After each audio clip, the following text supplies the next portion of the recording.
Yung naranasan po namin yung talagang walang-wala kami, wala kami malapitan kahit saan. Mangutang kami, maririnig ka, may maririnig sa'yo. Pero tinitiis mo, pinagsubok ng Panginoon. Sabi ko, makakaraos din kami kahit papaano. Yun ang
Ako po si Teresita, militar, nakatira po sa Marikina City. Edad ko po ay 55 years old. May mga anak po. May mga anak po ako, 8 po ang anak ko. Ako po ay isang housewife. Ma'am, bali ano po yung trabaho ni Mr.? Siya po ay nagtitinda po ng asin. Pagka meron po sa kanyang kumukuha na magpapa-extra ng trabaho, umi-extra po siya para sa pang-araw-araw namin. Kasi yung pagtitinda po namin ng asin, hindi po nagkakasya. Sa isang linggo, siguro 2 beses o 3. Bukod sa pagiging housewife, ano pa po yung iba niyong pinagkakabalahan dito sa bahay? Dito po pagka may nagpapalaba, naglalabada po ako. Doon lang po, naglalabada kung ano po yung pwedeng pagkakakitaan, pinagkakaanoan ko po para lang magkasya sa amin. Yung tindahan po namin, maliit na tindahan, dagdag. Utang ko nga lang po. Paano po ninyo na pagkakasya yung kinikita niyo sa paglalabada, sa sari-sari store na maliit ninyo, at saka yung asin na negosyo niyo? Ano po, talagang tipid na po yun. Hindi na kailangan ka maghanap ng pang-araw-araw na masasarap na pagkain. Kung ano lang nandiyan po, yun ay pagsasalusaluan namin. Bali, ma'am, sa mga anak niyo po, nagtatrabaho naman. Ano po ang may trabaho lang sa anak ko, isa lang po. Bali, ilan taon po yun? Ano yung may trabaho sa amin po, 19 years old, babae. Trabaho. Dito po siya sa bayan sa adult, yung tinapay po. Ilan po ulit anak niyo? 8 po.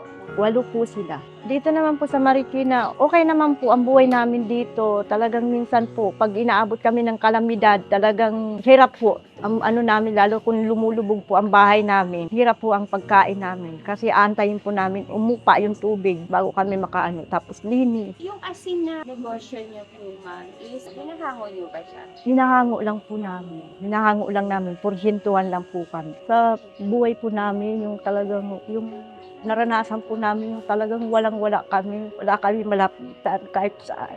Mangutang kami, maririnig ka. May maririnig sa'yo. Pero tinitiis mo. Pinagsubok ng Panginoon. Sabi ko, makakaraos din kami kahit papaano. Yun ang ano po. Sabi ko sa mga anak ko, tiis-tiis lang kasi ganyan talaga pagsubok ng Panginoon. Nakayanan naman po hanggang sa nakaraos kami, nakapag-angat-angat na pa nagkakatrabaho yung asawa ko. Meron na kami pang araw-araw na magdatos, yung kinukuha namin, sa pangangailangan sa bahay. Nakakaraos naman din po. Laban lang. Laban lang po. Sa anak ko naman nakakatulong, okay naman po siya.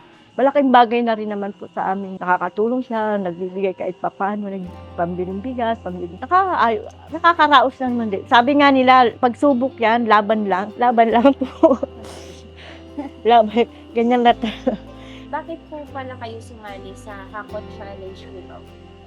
Kaya po ako sumali dito kasi gusto ko po madagdagan yung aking munting tindahan, munting paninda kasi puro utang lang ang mama ko. Gusto ko po madagdagan kahit konti, pang araw-araw namin kabuhayan kasi hindi naman lahat ng oras ay meron kaming nakukunan ng sa pagtitinda. Hindi naman lahat ng oras ay may pera kami. Sa isang linggo, magkano lang. Ma'am, nung nalaman niyo po na isa kayo kayo sa napili niyo? Tuwan-tuwa po ako. Excited po ako. Alos malaglag ako sa agdanan nung malaman ko. Nakasali ako, sabi ko. Sa dami-dami na nakasali ako sa ganito. Hindi ko nga expect na makakasali ako sa ganyan. Sabi ko, Lord, salamat at pinagpala. Hiningin ko sa iyo na sana makasali ako kay Rapi Tulfo, kay Ma'am Maricel Tulfo. Hiniling ang Panginoon sa akin. Kaya tuwan-tuwa po ako, ma'am. Nagpapasalamat po ako na makasali ako sa ganito. Ma'am, ano pong masasabi niyo kay Miss Mel? Nagpapasalamat po ako kay Maricel Tulfo kasi po ako, isa po ako sa napili niya na dito sa Ako Challenge na to, napili po niya ako. Maraming salamat po. Hindi ko makakalimutan ito sa tanang buhay ko talaga. Bukod ma'am kay Miss Maricel, may gusto ka pa bang pasalamatan? Isa na po kay Rapi Tulfo at yung kanyang mami, nagpapasalamat po ako sa kanila. At isa po sa Panginoon at binigyan ako ng chance ng ganitong kabuhayan. Hindi ko po expect, ma'am. Gulat ka. Hindi ko akalain masasali ako sa ganito.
Tess. Hi ma'am. Ma'am, good afternoon. Andito po ulit kami para ibigay yung mga groceries na ilalagay dito sa tindahan. So ready na po.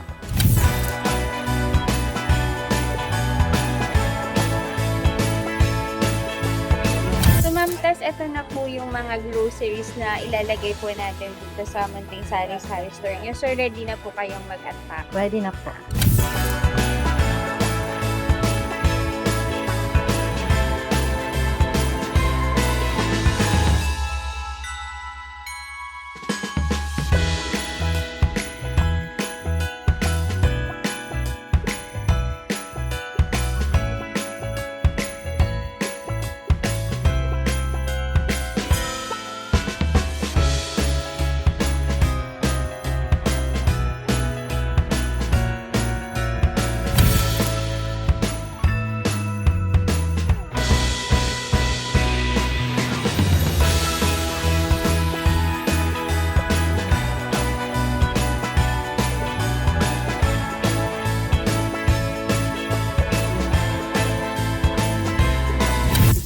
maraming salamat po sa unang-una po sa Panginoon at sa kay Ma'am Maricel. Maraming salamat po sa family po, sa lahat po ng tumulong sa pangkabuhayan namin po. Maraming salamat po at papangako ko po ito pong palalaguin namin to nung binigay sa amin na pangnegosyo. Maraming salamat po at Merry Christmas and Happy New Year. Maraming salamat po kay Ma'am Maricel Tulpo and especially po kay Sir Rafi Tulpo at napili niyo po ang aking nanay sa pangkabuhayan na negosyo. Maraming salamat po. Merry Christmas and Happy New Year po.